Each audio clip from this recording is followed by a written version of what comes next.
I'm Vin. I'm Sori. If you would like to get your song reviewed, dear listener, there's the filthy capitalist option. As Sori says, 125 gets you straight to the head of the line. You don't have to be a part of the alliance. You don't have to be part of the group. Wait a minute. And the biggest thing is you don't have to wait. You hop, skip, and jump right in front of everybody. 125 gets you there. You do that 3 times, and you get mashed down to the $75 rate for perpetuity. Yes! Also, there is a band review option.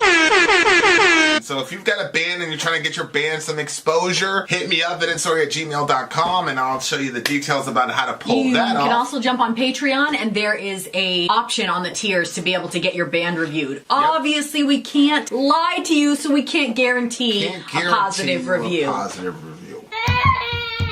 Get what you get. It's just rubbish. Rubbish. Rubbish. That's British for garbage. My favorite is the community option. $1 at the gate gets you in at Patreon. You get to join an alliance. The alliance joins their points together, and that helps determine what songs that we do.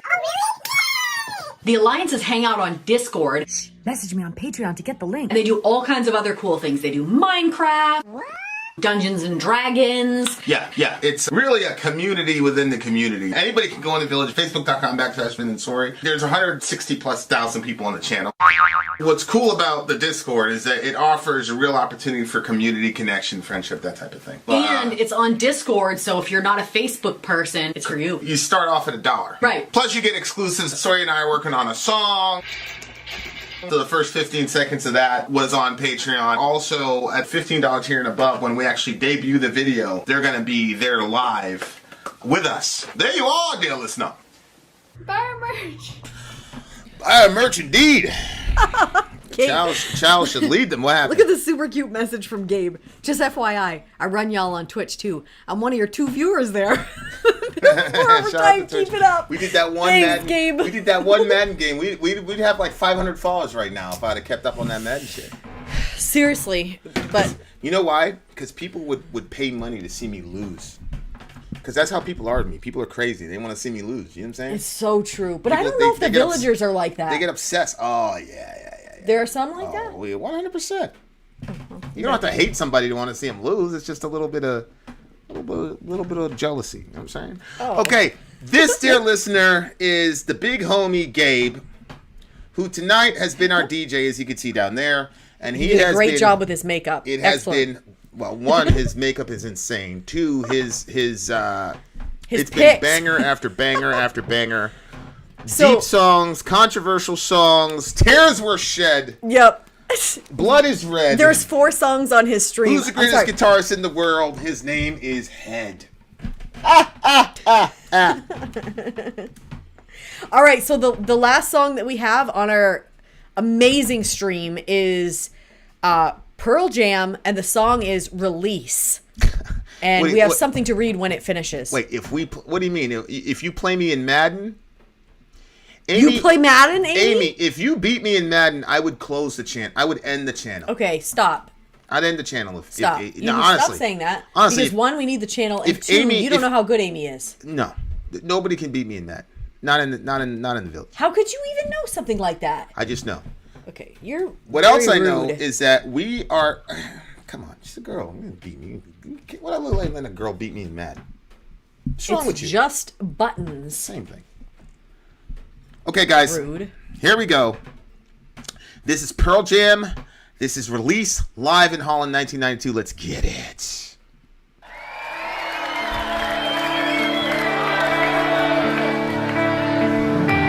Eddie Vedder, what are you thinking about today?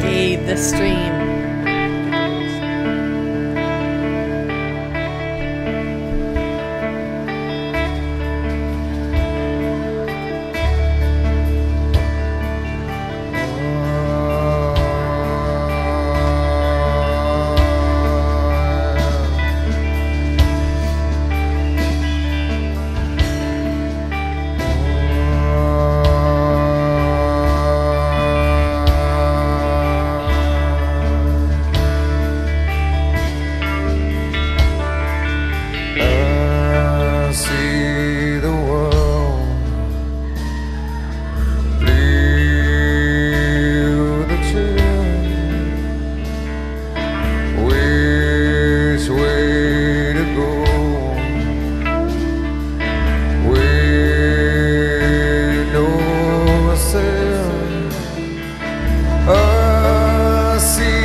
God. Jeez, I'm Gabe. That 10 album has got to be The most powerful. You know, I've always said that Lateralis is probably the album of the ever. But I don't know, I don't know, bro, because I feel like... Does 10 have Black on it? Yes. It I does? believe it does. I believe it does. It's got Jeremy and Black on it? I don't know. 10 might have to overcome Lateralis for album of all time. Oh, wait a minute. Wouldn't it be on the lyrics thing that I just had? Yeah, it would be on. It'd be on Genius. It'd be right You just here. pull up the thing. Right there. That's 10. Yeah. That's what this is. The Jeremy. It's got Porch. Even Flow is on it. Holy shit. No, they don't have Black on that one.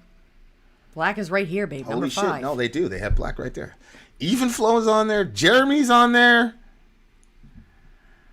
I don't know, man. It's an incredible album. Okay, I don't I gotta know. read what Gabe said. Damn. I don't know. So he said, this very cathartic song began as a droning riffed guitarist Stone Cossard started playing. The rest of the band started forming the track, and Eddie Vedder walked up to the microphone and poured out the words that would make up most of the lyrics.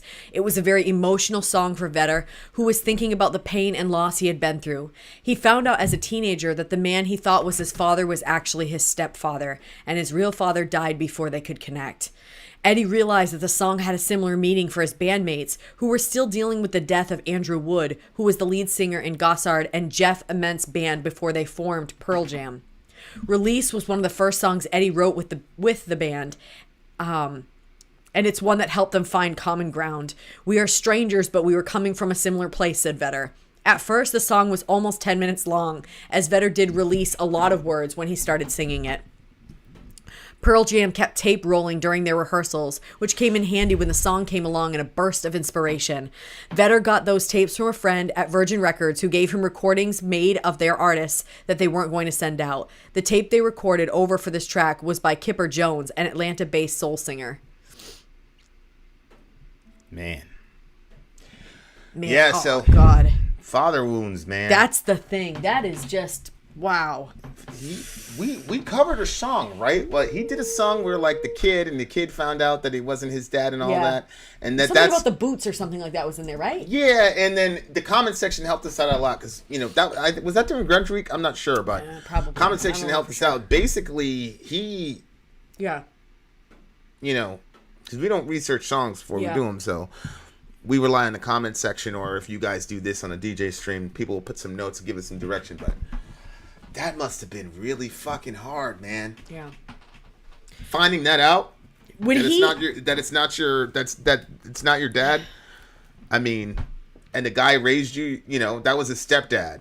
Yep. And I've been a stepdad, and you really do like. It looks like he had a really good relationship with the stepdad, so much that he thought that was his real father. Mm-hmm. Yeah, but go ahead. Okay. I'm seeing this as he's talking to his biological dad. Yeah, I think it's a double entendre. Well, his dad, his real dad is dead.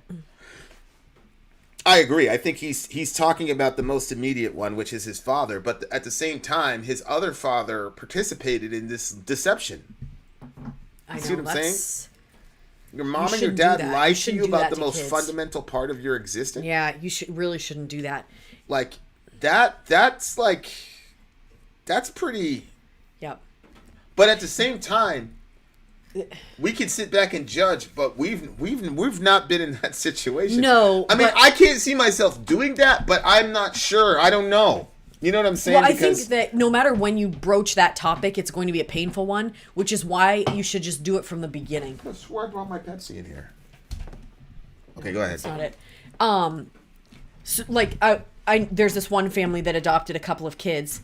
She has kids of her own, and then she adopted kids as well. And the kids that she adopted were, like almost kindergarten age, but younger. So they were old enough to they were more like 4, but old enough to realize that something was different and kind of knew what was going on. Well, a year or so went by, and her biological kids were drawing pictures of mommy pregnant and then drawing themselves in her belly. They were like, look, this is a picture of me when I was in your belly.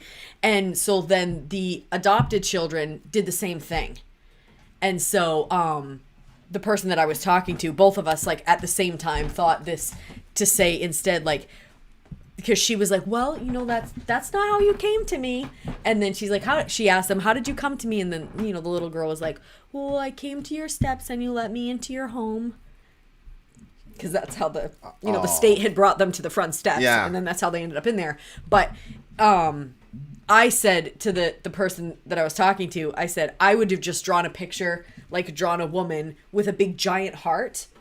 And then I would have drawn the little kid in the heart, and I would have said, you came to me through my heart, like different than the womb, but still inside. But I think that I don't think it's a good plan to not tell them until they're older, because there's something that goes along. I mean, the reason that people want to know about their ancestry and stuff is you want to know where you came from. And so if you think you come from one place and then you don't, that's really bad. One time my sister and I, we thought this was... For years, your parents have been lying to you. I know. My sister and I got this great idea one time to tell my brother that he was adopted. And it was so sad when I look back at it. He was like, I was not. He looks so much like my sister that I'm surprised he fell for it, but he was 4 years younger than I was. Hi, Dustin. I said, you don't even look like me. I look like mom, and you don't even look like me. You don't look like dad. Your hair is red. Everybody has dark hair. Like, you... But doesn't... Yes, but he didn't see that because he was so emotional. And so we were like, you're not, mom and dad adopted you. They just don't want to tell you. He burst into tears. He was crying. So we were like, we're just joking. It was a joke. But Sadie, Sori's such an earth mother. Yeah. An earth mother. I was a child. Who told her brother that he was adopted. He wasn't part of the family. I was a child at the time. It seemed like a grand idea.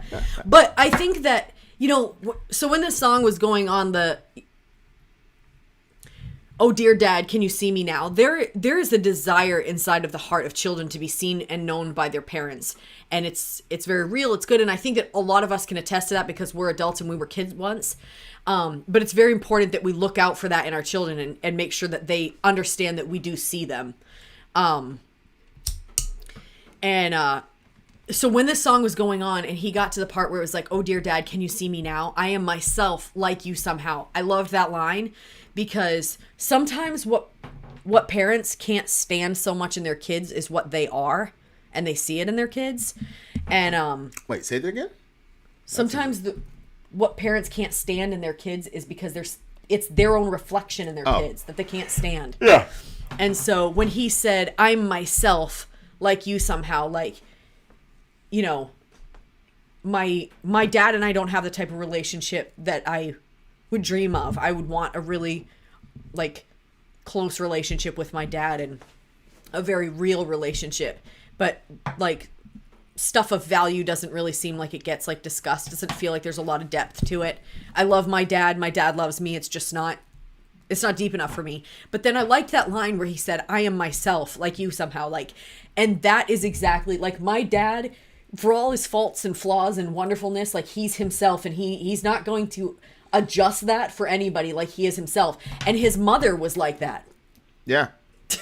And so here I am, like sometimes that doesn't make the best of relationship between my dad and I, but I'm like him in that.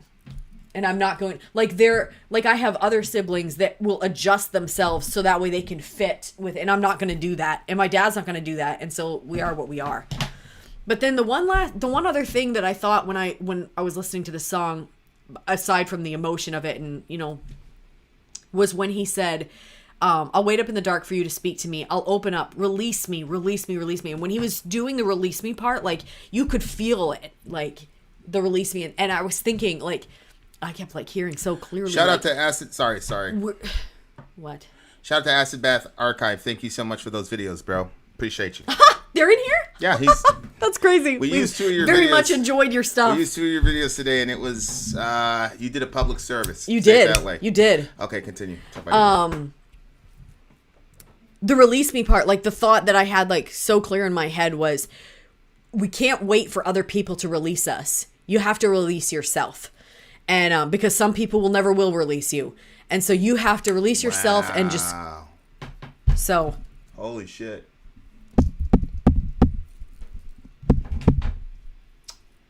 Yep. That's very well said. That's true.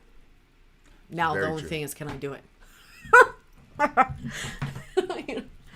But hold on, If you guys have any tips on how to release yourself, let me know. Sure that's going to be a lot of walks in the woods and prayer. I just... Being a father is such a crazy...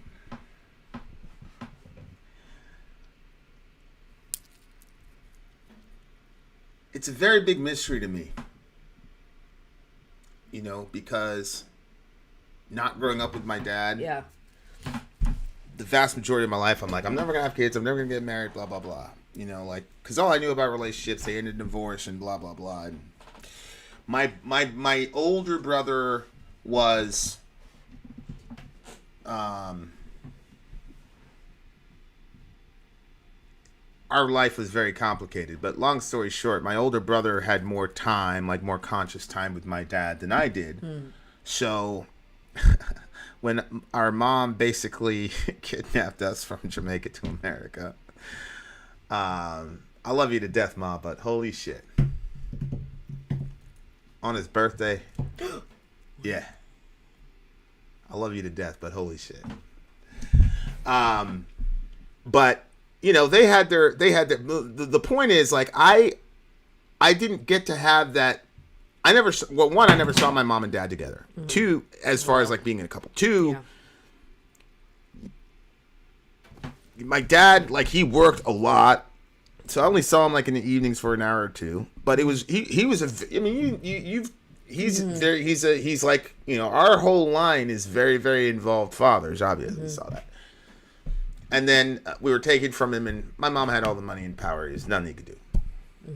You know, now I look at it, I'm like, okay, like, he's in Jamaica, very third grade education. She's graduated basically from Harvard down there in the nursing school. She's charismatic and powerful. She was teaching the nurses. She was teaching her instructor when she came over here. Figures. So he had nothing. He didn't stand a chance against her. So I grew up like with this, like, and then when you're a kid, you're a black kid, and you start hearing the raps, you know, Tupac, you know, when my father died, I didn't cry because my anger wouldn't let me cry for a stranger. You know what I'm saying? Or you know, Big saying the same thing. Ready to die, why I act that way? Pop Dukes left Mom Dukes. The bum took the back way. I'm not gonna say what he actually said. But now that I think about what Biggie actually said, I'm like, holy shit, he came up with another one that I didn't get till 25 years later. Shout out to B.I.G. I'll tell you later. The point that I'm making is that, like, when you're a kid, so I had all these perceptions, oh, my dad wasn't there for me, blah, blah, blah, because obviously I didn't find out until I was 18 years old. My aunt came up to visit in one of the rare times that people, I can count on one hand the time I spent with my extended family, and my aunt said, you know, it's really terrible what you did to teach, you know. And my mom was like, yeah, I mean, whatever. And then, like, that's what she told me. I was like, are you fucking kidding me? That's crazy. But you know what's crazy? That didn't really change much for me, because by that time I was 18 years old, man. I was like, fuck that shit, bro. Like, I lived my whole life without him. I don't need him now. You know what I'm saying? So maybe that was easier to put that mentally instead of, like, because if you're growing the whole time thinking that your dad doesn't want anything to do with you, and then all of a sudden you realize, holy shit, he was powerless in that, and he probably did want to be with me, that all that lost time maybe is just too much for the soul to, so it's easier to just say, oh, fuck that, you know what I mean? Yeah. I you know, my older brother was a lot more understanding, and basically he found out the same as I did. And then once that happened, like, he was back, everything was straight. Because he was in New York while I was in New York. So when I was going through all that shit, he was in Brooklyn. I was in the Bronx. Wow. Yeah. Well, I was in Brooklyn sometimes too, though. We stayed for a summer in Brooklyn in our travels. So, like, he was right there. So when all that shit was happening, all that shit in my backpack and everything, he was a borough away. And it didn't even cross my mind. That's wild. So when I wrote that song, I never thought of that in that moment when the situation happened in that song. Goodness. That's just something I put in the song to emphasize the fact that I didn't have a dad. But I never, that was not a thought at all. I mean, in that situation, I had pretty much had a one-track mind. But My point is, like, I was in these crazy situations. Like, I was watching the dude that killed bin Laden. And he talked about how he stayed in the parking lot before he had to go spin out. He stayed in the parking lot, called his dad. It's a very emotional conversation. Because he was certain he was going to, they all were certain they were going to die. And, like, the last thing he did was he wanted to talk to his dad. Mm-hmm. And I remember watching that. I was actually on a trip when I was watching Fox. And we had I just got back to my room. And I was watching that interview. And I was just sitting there, like... And it was crazy because, like, I was tooled up. Like, I looked like a, movies or whatever. And I just sat in the room, just cried in the room. Because I was like, that never crossed my mind when I was, like, about to... I thought about the kids, thought about Shorty, you know what I'm saying? Like, and then I'd lock in it. But, like, I was like, wow, you talk to your, I'm like, yeah, it makes sense. Like, yeah, that's one of the last people you want to talk to, especially you're about to do some real man shit. Mm-hmm. You know what I'm saying? You need to talk to another man because the girl's going to make you want to stay home. You know what I'm saying? So I was just like, wow, man. I was just sitting there while I'm like, wow, there's like this. That's how people relate to their dads. Okay. Wow. You know what I'm saying? Yeah. Like I related to my brother that way. I called my brother. There's one time I called my brother, my older brother, and yeah. Yeah. And I thought, I was like, I probably, you know what I'm saying? Like, yeah. So I talked to my brother and I was like kind of hanging out with him for a while. And he was like, yo, you good? You good? You got me? Yeah, I'm good. And I was thinking to myself, like, I felt so bad for him. Because I'm like, he thinks I'm blah, blah, blah. And he's about to get some call about me tomorrow. I felt so bad for him. Oh, my God. So, but my brother's the closest thing to my dad. So, I was like, oh, okay. Like, looking back, I was like, okay, well, I did have somebody to call, so relax. But it's been pretty cool, though, because, like, 2 years ago, it was Father's Day. And I shot a video for my dad. And it was cool, man. It was really cool because he appreciated it. And the crazy thing was I saw all these people from my dad's family that were like, yo, we've been praying for this for 30 years because your dad, like, right, you got this wrong. Like, they didn't say it like that, you know what I'm saying? Yeah. Because they understood I was a kid and I was like believing a narrative, but they were like, yo. You know what I'm saying? Like, they were like, we're so thankful about, and he wouldn't let them say anything. He wouldn't let them say anything because he knew I idolized my mother, so he didn't want me to, you know what I'm saying? And like, that's a pretty loving thing for him to do. Yeah, man, that's my dad, So it's cool because like we're talking now, and inshallah we get to see him on Thanksgiving and stuff, and who knows, maybe we'll get to be around him and stuff, and he's in his late 70s and he's fucking in the COVID capital of the country, but he's doing pretty good with it. he's staying inside and good, and they're vaxxed up. Good. Do you think your relationship with God as ultimate father is strong because you were missing your earthly father? 110%. 100% true. It doesn't work like that for everybody, though. I remember very distinctly one time God saying to me, I'm going to be your father. And listen to me as if you were my son. You know that psalm where it says, don't be like the horse and the mule, and you have to put a bit of bridle in his mouth, otherwise he won't come to you. Mm-hmm. And he said, don't be like that. He says, I'll instruct you. You know that psalm, I'll instruct you with my eye upon you. Mm-hmm. And we were like that after that. Me and the father. Wow. Like, after that, it's like, okay. And then and that's where I learned all my fathering from. And that happened 2 years before Dorian was born. And then that became my entire philosophy of fathering, is to father like God fathered me, and God fathers people in the Bible, how God deals with Cain, that type of thing. And that's why you always say, you're too nice. You're too lenient with them. And then other times you're like, you're too mean with them. And I'm like, perfect. Because what does Paul say at the end of Romans? Behold the kindness and severity of God. Mm-hmm.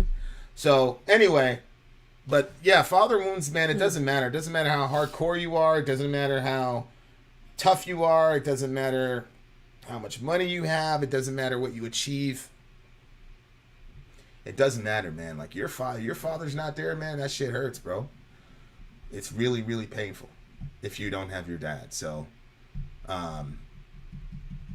it's crazy, you know. He's a guy. He's at the peak of his, and it's really interesting to me. Like even when I think about sports, Michael Jordan, strong relationship with his dad. Tom Brady, strong relationship with yesterday. Brady's dad was like, man, fuck Bill Belichick. You know what I'm saying? Like his dad. He did? Oh yeah, his dad. Like fuck Bill Belichick. We're gonna go there. We're gonna kill that man. Blah blah blah blah blah. Like, you know what I'm saying? Like that kind of thing that only a father would do. You know. So yeah, it was. Wow. Fathers are very, very, very, very, very important.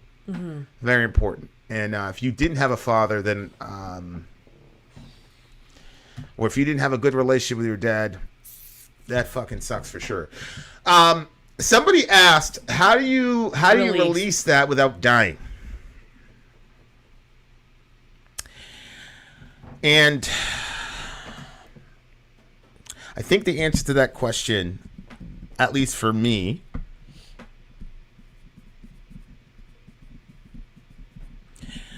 is actually Amy's sort of post kind of relates to the other person's question.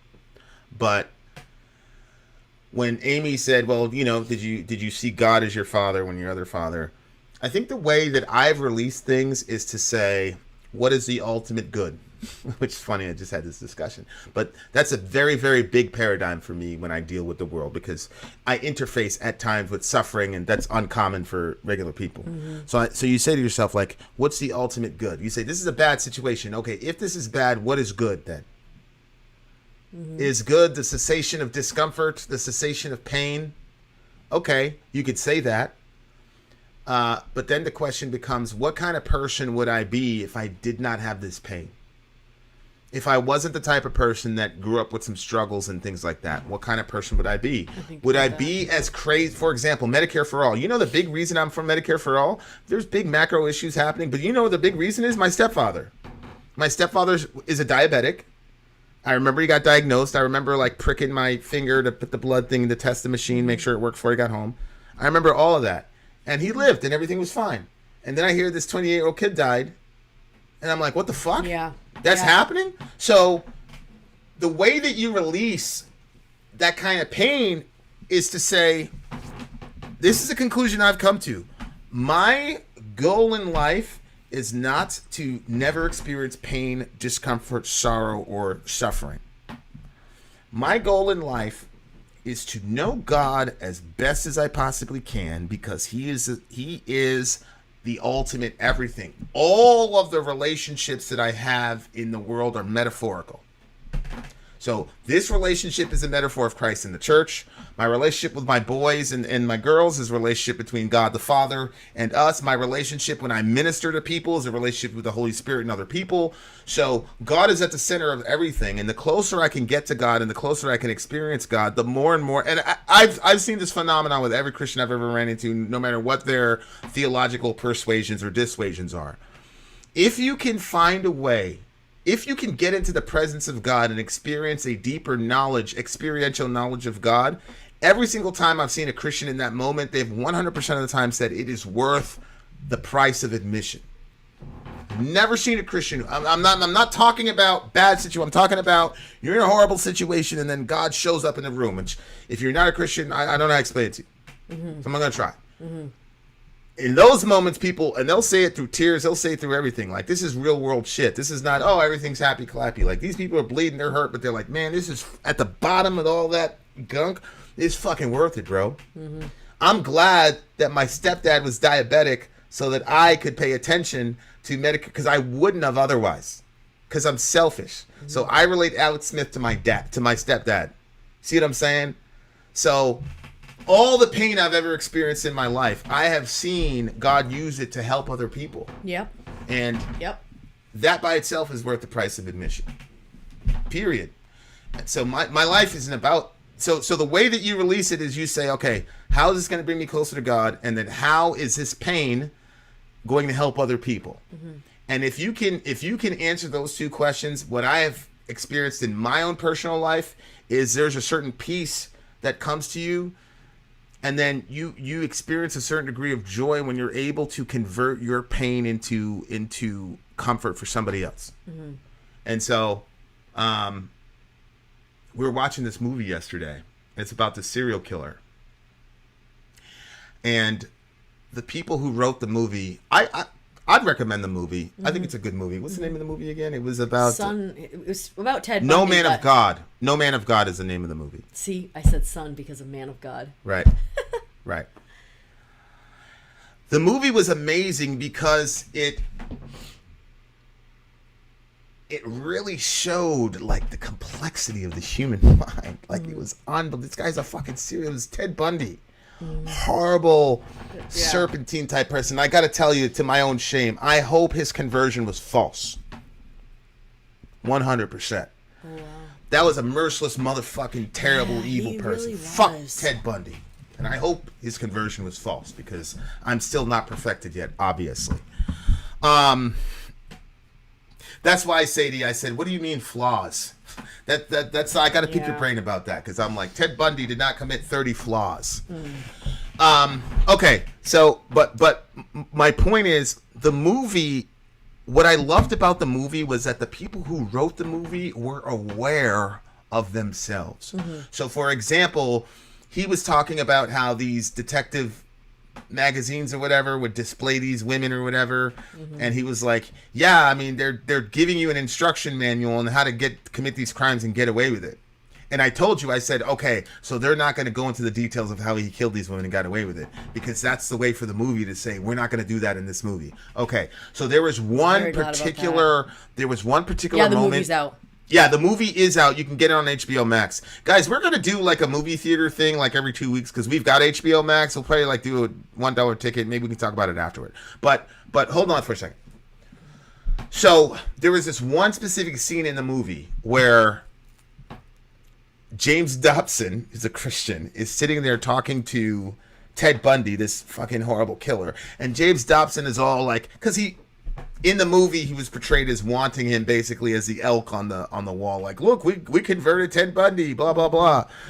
And so Dobson is like, oh, and Bundy, I got to admit, like, there are times you like him in the movie because, like, he's a very, very charming type of person.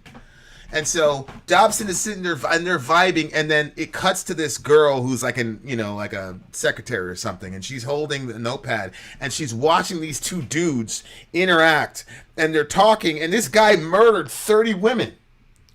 And he was being sympathetic to the murder. Very simple. Oh, he called him partner. And, partner for all this shit, and you killed 30 women, and then it was one of the most brilliant moments in TV I've ever seen in my life. Because it went from you're watching a movie to the director's literally talking to you. It happened also in The Passion of the Christ. But when Mary looked right into the camera, the woman looks right into the camera. And she's staring, she looks angry. And then her face begins to, and she's crying. And she's like, what's going on? I'm like, that's the director saying, fuck this shit. Mm-hmm. We're not going to center this guy. Mm-hmm. It's the women. And so she's crying. As I said, she represented the 30 women that got destroyed. Here's my point. My point in all of this is a reason why I say I hope Ted Bundy's conversion was false. I'm watching all that. And then this Gabby Petito, is that her last name? Petito? Petito. I think. I get out of the shower. You're watching the last couple minutes of a Dr. Phil interview with her dad. And this was before it was confirmed that she was dead. So there's an 800 number. If you find her, talk, blah, blah, blah, blah.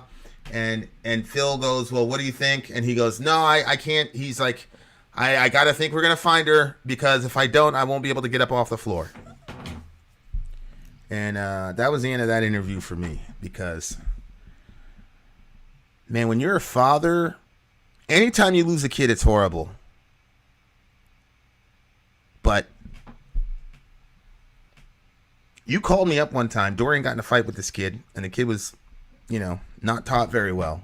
So he attacked Dorian with a weapon, and Dorian conducted himself honorably, but he had some serious wounds. And you sent me the pictures. You called me. I was in a chair in a barber. 15. I was in a barber shop in a chair, and I'm looking at these pictures. And obviously, as a man, the first thing out of your mind is you weren't there to protect your kid. What the fuck is wrong with you? I cannot imagine what that father's going through right now, bro.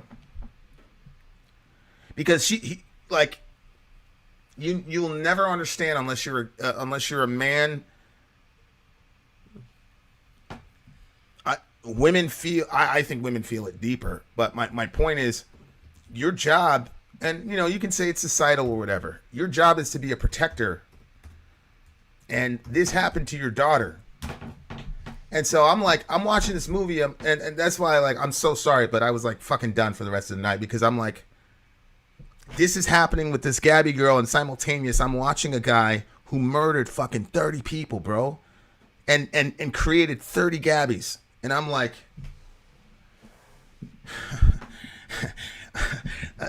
as a father, man, I'm just like, wow, bro. So anyway, the song is just a very, very, very, very deep song. Very, very deep song. Very deep song. I think as far as releasing yourself, and I'm not talking from experience here, because I'm still hoping that maybe tomorrow something's going to change. I'm less hopeful now, and that me and my dad will have the relationship that I've always wanted to have with my father. I don't think that that's going to happen. My father's not bad. He's just try to talk into this. I don't think they can hear you. My father's not bad. It's just that I wanted that kind of close dad relationship with his daughter sort of thing, and it's just not like that.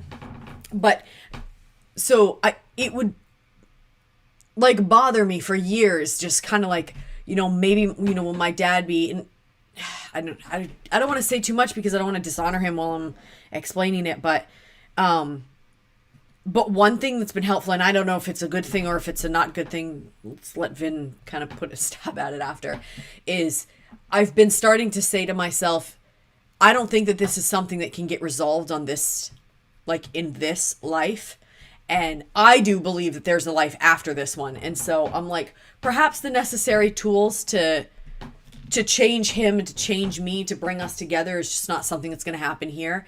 And so the idea that there was never going to be a fix was just too much for me to really wrap myself around. But to say, oh, well, it's just a temporary thing for now. We don't have the necessary tools, but pain and things are going to teach us, and knowledge is going to teach us, and it's going to change us. And then perhaps in the life after this one, it's going to get fixed there. And I believe that it will get fixed there. And that has been kind of something that has helped me with that. But I don't know. What would you say about that?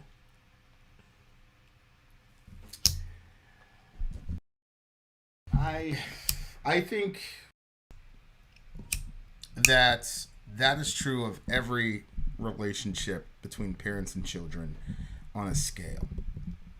So I think the kids probably think the world of me as a father, but I also think that obviously there are things that could have been done differently, and I think there'll probably be wounds that they haven't articulated or that I haven't taken seriously enough.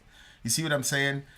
And so when you say it will only be perfect at the other side, yeah, I agree. But the way I've been sitting back and watching quietly, because I don't want to jinx it, but I've been admiring the way that you have been relating to your dad, because it's kind of because you're a perfectionist. Mm-hmm. And this is one of the I don't say this to you a lot because I don't think it's helpful, but this is one of those times where your standards are not crazy and they're not perfectionistic standards. These are, some of this shit is minimal shit. Mm-hmm. You know what I'm talking about? I do.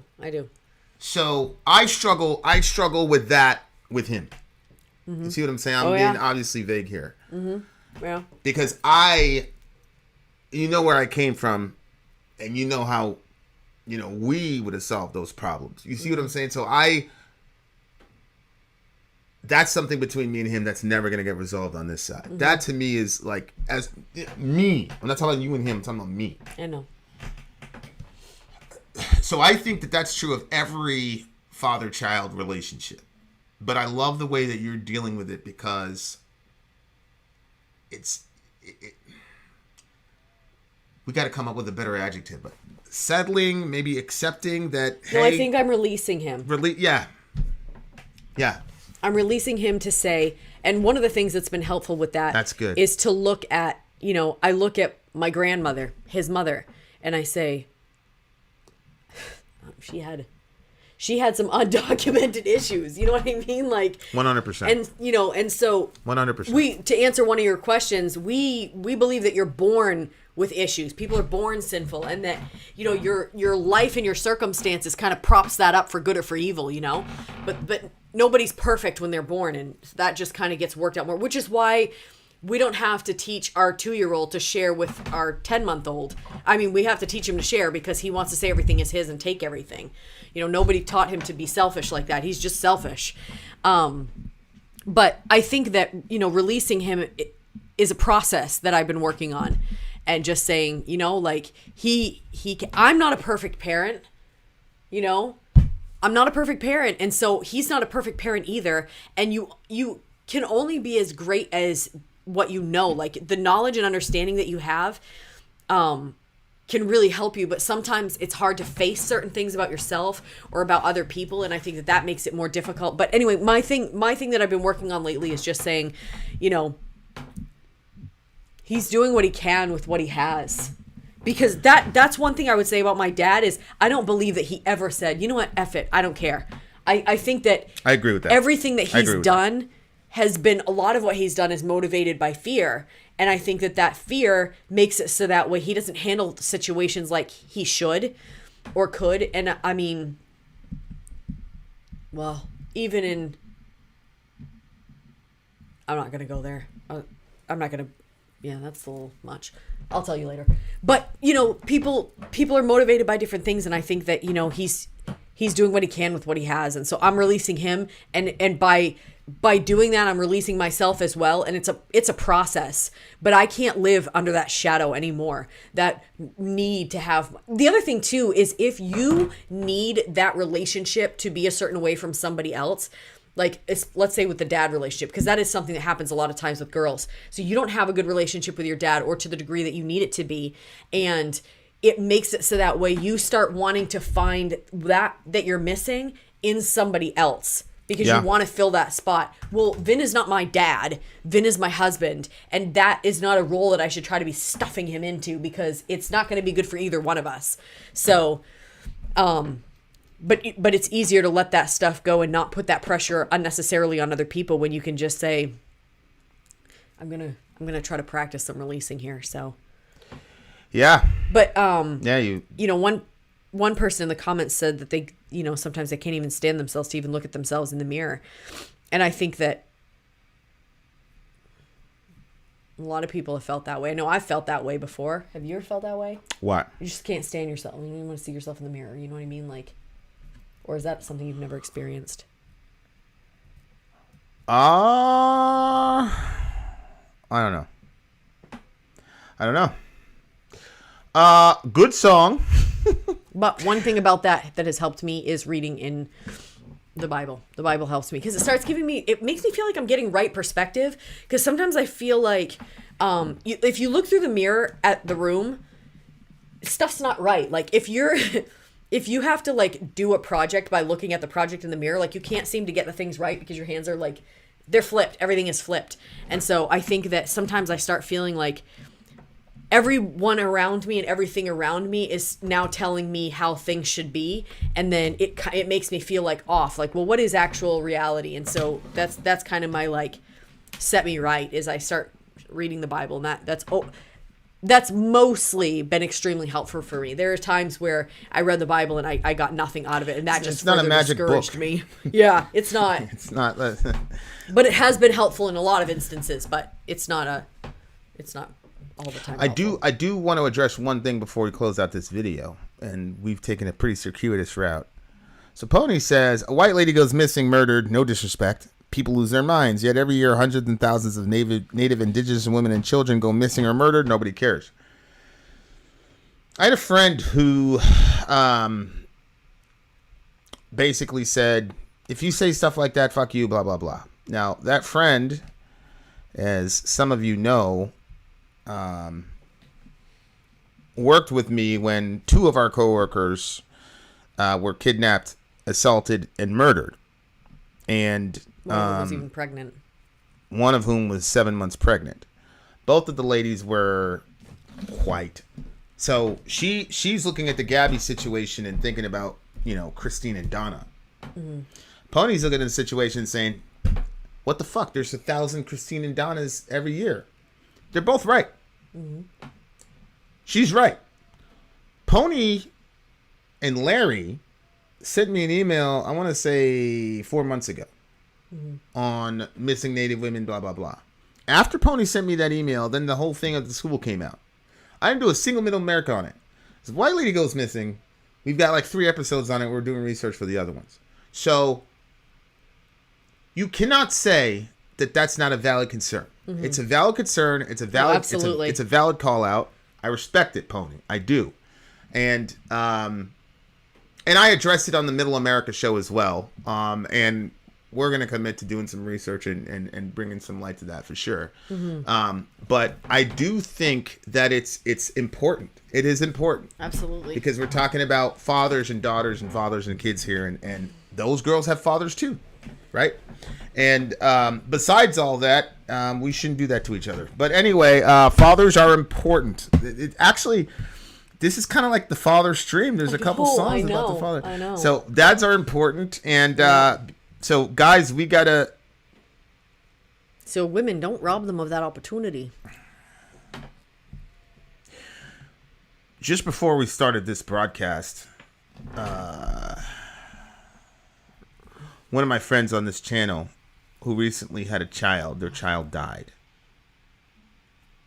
So we got that email like, I don't know, 20 minutes before we jumped on. I found the email 20 minutes. Right. And then the song subject matters were pretty horrific considering that, Probably amped up both of our emotion, to be more raw in the reviews. Yeah. About certain topics. Yeah.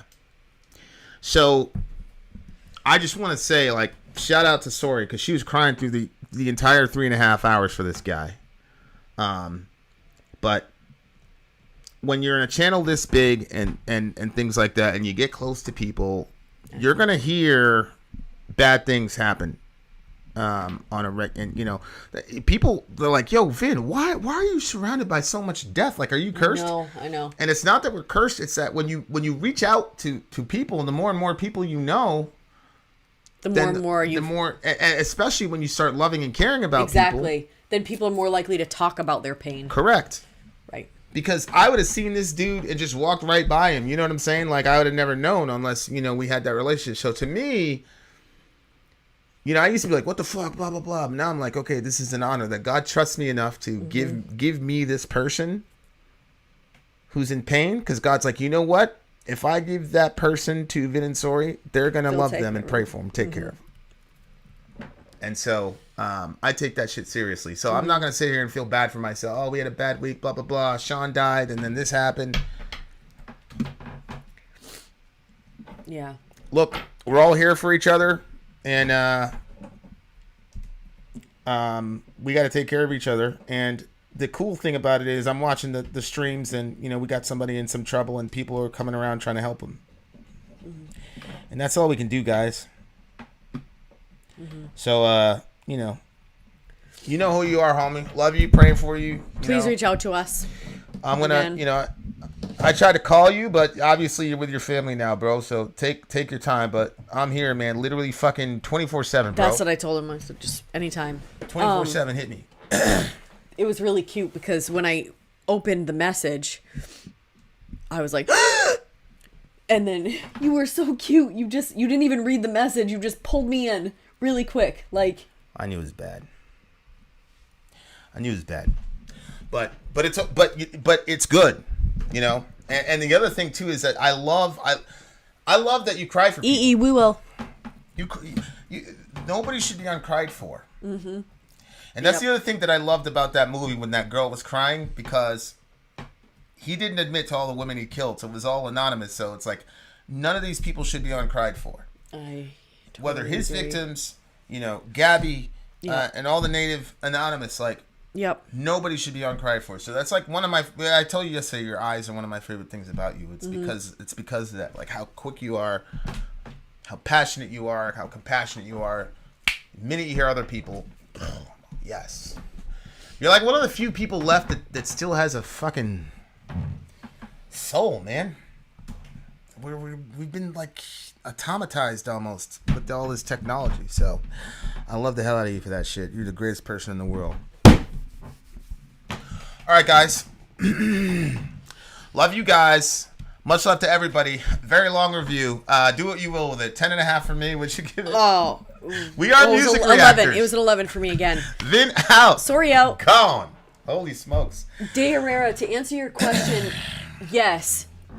Yes, it does. I mean, Vin can attest that. Like, we actually both grieve differently. Like, for me, like, there's sometimes where I won't even make a reaction because I can't even go there. And then there are other times where once it's like hit me, then the next few things are just going to be whatever. With Vin, he'll see some event and it'll mess him up sometimes for like 3 days, a week, sometimes more than that, just depends. And it's funny because it almost kind of seems like when you're like that, then I don't grieve as much. And then when I'm crying, you hold it. So it like we kind of ping pong each other. You know what's funny? I've been a lot more affected by that shit since I stopped taking trips. Because I can't do anything. Before, I'd see something like, okay, motherfucker, okay. Mm-hmm. Okay. Oh, you want to do that? Okay. Because I knew I was, you know what I'm saying? Like, I knew. So I all that shit, I just channel in, okay. Mm-hmm.